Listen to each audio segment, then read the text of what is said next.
maximum misunderstood in Islam, it is the word jihad. Not only is there misconception amongst the non-Muslims regarding the word jihad, there is even a misconception amongst many Muslims regarding the Arabic word jihad.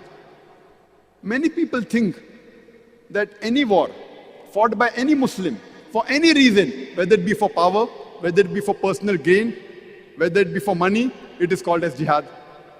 Any war fought by any Muslim for any reason, whether it be for power, for personal gain, for money, is not called as jihad. Jihad is an Arabic word coming from the word jahada, which means to strive, which means to struggle.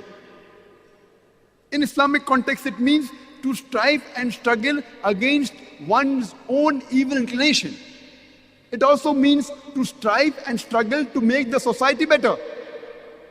It also means to strive and struggle in the battlefield in self-defense. It also includes to strive and struggle against oppression. Jihad basically means to strive and struggle. If a student is striving and struggling to pass the examination, it means he's doing jihad. So jihad basically means to strive and struggle. And many of the non-Muslims, they translate the word jihad into English as holy war. And unfortunately, many so-called Muslim scholars, in inverted commas, even they translate jihad as holy war. Holy war in Arabic, the word, if you want to translate holy war into Arabic, it is harbum muqaddasa. The word harbum muqaddasa does not exist anywhere in the Quran. It does not exist anywhere in any of the hadith of the Prophet ﷺ. This word holy war was first used to describe the Crusaders.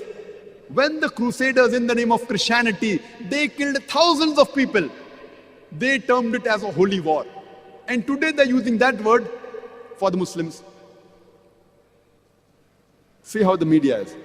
First they used the word fundamentalist for the Christians, now they use it for the Muslims. Holy war was used for the Christian Crusaders, now they use it for the Muslims, saying jihad is holy war. Jihad basically means to strive and struggle.